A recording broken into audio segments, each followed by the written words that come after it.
बच्चों में हकलाने की समस्या एक बड़ी समस्या है और इस पे हम आज की जो बातचीत है ये इसी पे आधारित है, कैसे दूर किया जा सकता है। नमस्कार, मैं परिमल कुमार और किड्डोक्रेसी के इस प्लेटफॉर्म पे आपका स्वागत है। हमारे साथ खास मेहमान जुड़ रहे हैं हैदर अब्बास नकवी, जो थिएटर आर्टिस्ट ऑफ इंडिया के को फाउंडर हैं, जो इंटरटेनमेंट इंडस्ट्री है उसमें क्रिएटिव डायरेक्टर हैं और स्पीच थेरेपी पे भी काम करते हैं, बच्चों के थिएटर पे काम करते हैं, किस तरीके से थिएटर के ज़रिए यानी स्पीच थेरेपी पे काम किया जा सकता है और उसमें सुधार हो सकता है। बहुत बहुत शुक्रिया सर किड्डोक्रेसी से बात करने के लिए। हम ये समझना चाहते हैं कि किस तरीके से जो हकलाने की समस्या है वो थिएटर के ज़रिए कैसे दूर हो सकती है। हाँ, ये चीज़ हमने ये आज से 10 साल पहले हम एक प्ले कर रहे थे जीसस एंड मैरी में। तो वहाँ पर एक बच्ची आई कि वो मेरी मम्मी आपसे मिलना चाहती हैं। तो हमें लगा कि कुछ थिएटर की बात होगी या बच्ची की होता है कि परफॉर्मेंस नहीं हो पा रही है, उसको हमने बैक में रखा हुआ, इसके लिए बात हो रही है। तो काफ़ी समय मना करने के बाद जब उन्होंने काफ़ी इंसिस्ट किया तो हम उनके घर गए। तो उन्होंने अपने 7 साल के बच्चे को बुलाया और कहा कि सर मैं इसके मारे बहुत परेशान हूँ, काफ़ी एक ही बेटा है, बच्चा है और बोल नहीं पाता सही से। मतलब हकलाता है। अब उन्होंने ये नहीं कहा कि हकलाता है, लेकिन सही से बोल नहीं पाता है। तो हमने सुना कि वो क्या परेशानी है, तो वो बड़ी कॉमन सी परेशानी थी। तो हम कोई डॉक्टर या वो नहीं है कि वो जो उनका ट्रीटमेंट चल रहा था, हमने कहा कि ट्रीटमेंट आप करती रहिए, पर हमने उसको अपने साथ 15 दिन 1-1 घंटे की वर्कशॉप दी, जिसमें हम लोगों ने शब्दों कहाँ कहाँ वो अटकता है, किन किन चीज़ों को वो रिपीट करता है। देखिए हकलाना क्या होता है, जैसे पहला शब्द है, कोई सी भी चीज़ को आप बोल रहे हैं तो उसको आप 2 या 3 बार बोलेंगे कि प, प, प, प, प, प, पानी। तो ये जो हमने वर्कशॉप में जो हमने मॉड्यूल्स और टूल्स निकाले, तो इस बीच में यानी कि वो जो 2 शब्दों को, पहले शब्द को 3-4 बार बोल रहा है, उस बीच वो एक ऐसा पॉज लेगा जो उसका पार्ट हो जाएगा। यानी कि जो दिख रहा है कि लोगों को लगेगा कि ये स्टैमरिंग कर रहा है, लेकिन हमने उसकी परफॉर्मेंस से, उसको वर्क करके, उस पर काम करके, उसे वर्कशॉप करके, वो जो पा को पा खींच के पानी कहा जाएगा। तो वो जो वक्त के साथ उसमें जो टाइम है वो टाइम कम हो गया और वो अक्षर जो उसका है ना, वो चीज़ें निकलने लगी। जो ट्रीटमेंट है, हम फिर कह रहे हैं कि हम कोई डॉक्टर या वो नहीं है, हम एक परफॉर्मर्स हैं, हम एक वर्कशॉप करते हैं, बच्चों के साथ इंटरेक्शन होता रहता है, बातचीत होती रहती है, कहाँ पर किसका कमी है, कहाँ पर क्या होता है। जब आप ऑब्जर्व करते हैं तो पता चलता है कि कोई इस अक्षर पे होता है, कोई इस पर होता है, कोई होता है हर के अंदर। मैं बता रहा हूँ, तलफ़ुज़ तो सभी का ज़्यादा से ख़राब है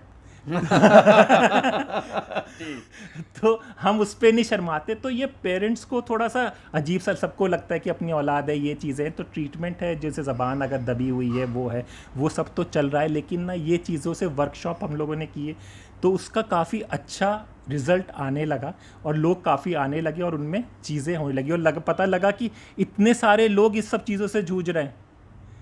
जब आप करते हैं ना, अब आपने ये प्लेटफॉर्म खोला है तो आपको पता चला होगा कि बच्चों की कितनी बातें आप कर सकते हो। नहीं, ये लोगों ने पूछा भी है कि स्टैमरिंग पे एक वीडियो ज़रूर बनाइए, तो कम से कम उन लोगों के लिए एक सॉल्यूशन के तौर पे ये दिखेगा कि उनकी राह आसान नहीं, होती एक आप डॉक्टर से तो ज़रूर बात कीजिए। ये तो मैं आपको थिएटर और इनके थ्रू कर रहा हूँ, तो उस पर आप ज़रूर बात कीजिएगा, तो लोगों को पता चलेगा किस तरह से ट्रीटमेंट भी हो सकता है।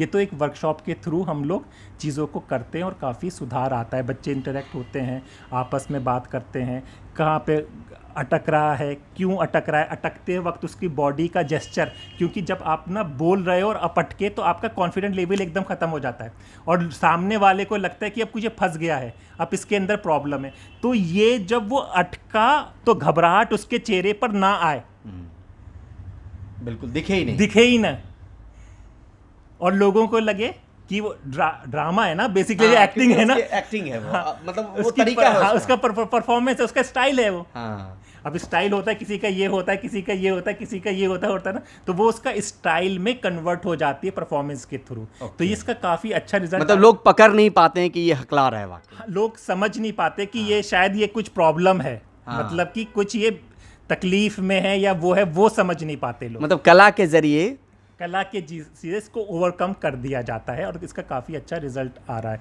बीते 1 दशक में हैदर जी कितने ऐसे बच्चे टकराए होंगे आप लोग के जो थिएटर आर्टिस्ट ऑफ इंडिया जो है फोरम, उसके मंच? जैसे कि हम लोग ना डिफरेंट स्कूलों में जाकर वर्कशॉप करते हैं, दिल्ली और पैन इंडिया में, पंजाब पटियाला में, तो अक्सर ना हर बैच में 1-2 बच्चे मिल ही जाते हैं इस तरह से। और हकलाना और तुतलाना तो काफ़ी हद तक सही हो जाता है, पर हकलाने की जो प्रॉब्लम है ना, तो उसमें काफ़ी जूझते हैं। तो हम लोग चाहते हैं कि ना उनको, जैसे कि हम बड़ा रोल जानबूझकर देते हैं ऐसे बच्चों को।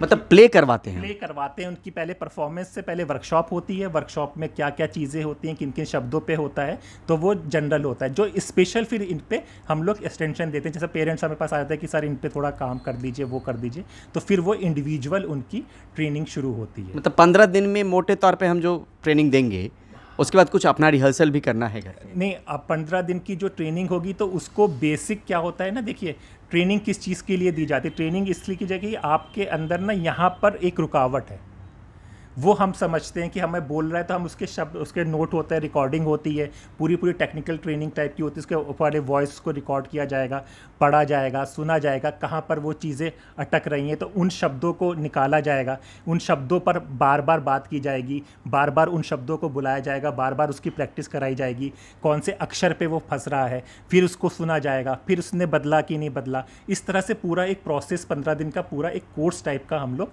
इस पर करते हैं और इसका काफ़ी अच्छा रिजल्ट आ रहा है। तो उसी बीच में ड्रामा भी जो हम करते होंगे, जो थिएटर उनसे करवाते होंगे, उन शब्दों को ज़्यादा उस ड्रामे में रखा जाता होगा जिन पे वो अटक रहे होंगे? देखिए, ये शब्दों को तो वो रखा जाता है क्योंकि वो स्क्रिप्ट का फॉर्म होता है। मैं देखिए 2 चीज़ों पर आपको क्लियर करें कि एक, हम जब स्कूलों में वर्कशॉप करते हैं तो वो कंबाइन वर्कशॉप होती है बच्चों के साथ, तो उसमें 1-2 बच्चे जो अगर मिल जाते हैं तो उनको हम उसी में अपने प्ले के साथ हम उसमें एडजस्ट करते हैं।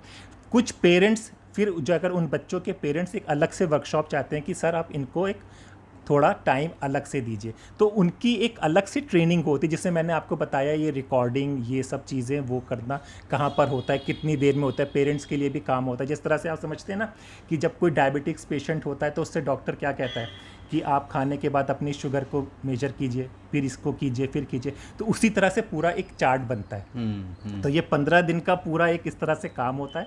और जब इतनी मेहनत और सब चीज़ें की जाती हैं और फिर बच्चे के अंदर अपने अंदर कॉन्फिडेंट आ जाएगा। पहले जब अब पानी में वो अटक रहा है और फिर पानी उसने सही से बोल दिया, तो वो जो खुशी मिलती है ना परिमल कि ना उसके पेरेंट्स की, उसके बच्चे की, तो जो उसे लगता है कि वो नहीं हो रहा है और जो लोगों के सामने कर रहा है, तो वो एक अपने आप में ना जीत सा एहसास होता है। कि एक चीज़ और समझना चाहते हैं, हो सकता है दर्शक ये समझना भी चाहे हमारी बातचीत के ज़रिए, ये वैरी जो करता होगा, अगर इंडिविजुअल पे हम काम कर रहे हैं 15 दिनों के लिए, तो अगर कोई कीमत हो जो वैरी इससे इसके बीच में मोटे तौर पर खर्च आएगा? इसमें ना देखिए कोई ऐसे 1 घंटे का सेशन होता होगा? 1 घंटे का 45 मिनट्स का मैक्सिमम सेशन होता है, जहाँ 60 मिनट तक चला जाता है। उसमें ज़्यादातर बातचीत ही होती है। तो जिस तरह के ट्रेनर्स होते हैं ना, उस तरह की उनकी एक नॉमिनल फीस होती है, तो वो जो उनका आने जाने का खर्चा वो चीज़ों का उसी तरह से होता है, ज़्यादा कोई। बाकी अगर इस समस्या से दिल्ली जैसे शहर में हो या बाकी जगहों पर हो, वो कैसे जुड़ सकते हैं जब आप लोगों का एक मंच जो है इसको लेकर काम कर रहा है? देखिए, थिएटर आर्टिस्ट ऑफ इंडिया तो कर ही रहा है ये काम। हमारे कई लगा के ट्रेनर्स हैं जो NSD से किया हुआ है, स्पीच थेरेपी में किया हुआ है, सब चीज़ें किया है। बाकी हर जगह पे ना स्पीच थेरेपी के खुले हुए हैं, जो पेरेंट्स होते हैं उन्हें पता चल जाता है, लेकिन वर्कशॉप और इन सब चीज़ों में ज़्यादा चीज़ें निकल कर आती हैं, वो आ सकते हैं, वो जुड़ सकते हैं सबके साथ। तो वहाँ पे किया जा सकता है आराम से। जी ठीक है, बहुत बहुत शुक्रिया किडोक्रेसी से बात करने के लिए। और आज का जो टॉपिक है, हो सकता है कि ये बहुत सारे पेरेंट्स के लिए मददगार हो, और हमारा जो चैनल है किडोक्रेसी, वो ख़ास तौर पे बच्चों के माता पिता को लेकर है कि उनके पास एक समाधान मिले। सिर्फ समस्या नहीं, समाधान की बात हो रही है, और हम कोशिश तमाम वीडियोज़ के ज़रिए यही करने की कोशिश कर रहे हैं कि सिर्फ समस्या की बात ना करें, उनको कम से कम एक समाधान दें।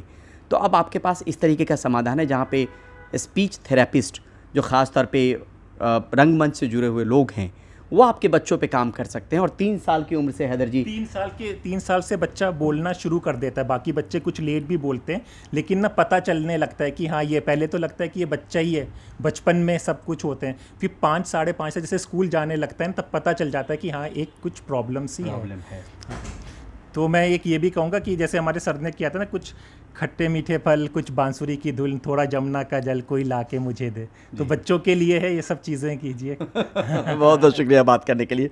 तो इस तरह के वीडियोज़ के लिए किडोक्रेसी देखते रहिए, और हम तो यही गुजारिश करेंगे कि इस प्लेटफॉर्म पे अगर आप आ रहे हैं और आपको वीडियोज़ अच्छे लग रहे हैं तो आप इसको सब्सक्राइब ज़रूर करें, पूरा वीडियो ज़रूर देखें।